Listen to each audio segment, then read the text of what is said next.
Pag-real talk netong si Calvin sa ilang PBA fans matapos tong unang panalo na nakuha ng Titan Ultra sa PBA. Yan na matapos mang i-like ang video na ito, mag-subscribe sa ating channel at pakidamay na rin ang ating opisyal na Facebook page. Kahapon nga mga bulero, alam naman natin na maraming SMB fans ang nadismaya dito sa pagkatalo na nakuha ng serbesa sa kanilang unang laban ngayong 50th season. Especially matapos lamang silang matalo ng 1 puntos kontra Road Warriors. Kung saan dyan, medyo nasisi nga itong si Trollano matapos tong magtala ng 1 turnover sa huling segundo ng laban.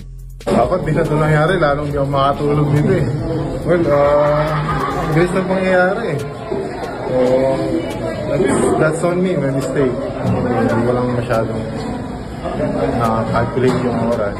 Turnover, loss. Take full responsibility. Basta kung sino yung open. Kasi na-rebound namin, tapos crumble defense.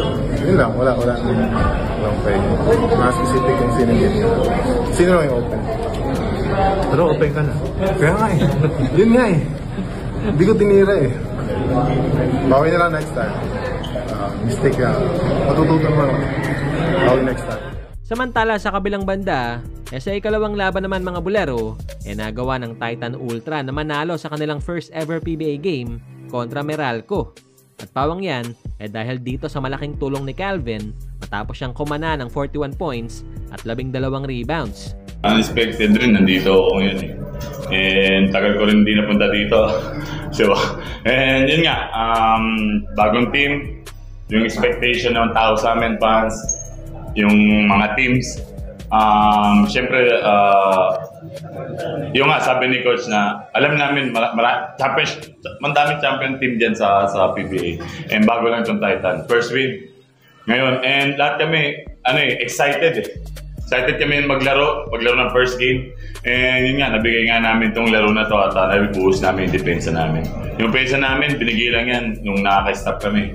And yun nga, ang ganda ng run namin. Lahat kami tumatakbo and pinush talaga namin ito eh. Kasi ako, lalo na ako, mga batay kasama ko, kailangan ko i-push yung sarili ko at least para makasabay.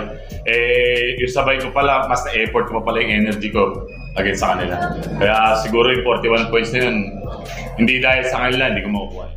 Pero maliban dito, bahagyang nireal talk din ni Calvin ang ilang mga duda sa kaya pa niyang maibigay sa liga.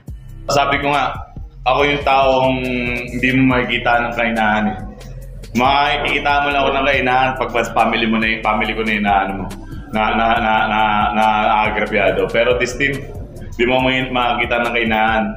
Pinupursige ko itong paglalaro kasi actually, basketball, yan lang yung kinakabuhay natin eh. Pero is my age, talagang kailangan ko pupukuin to kasi meron pa.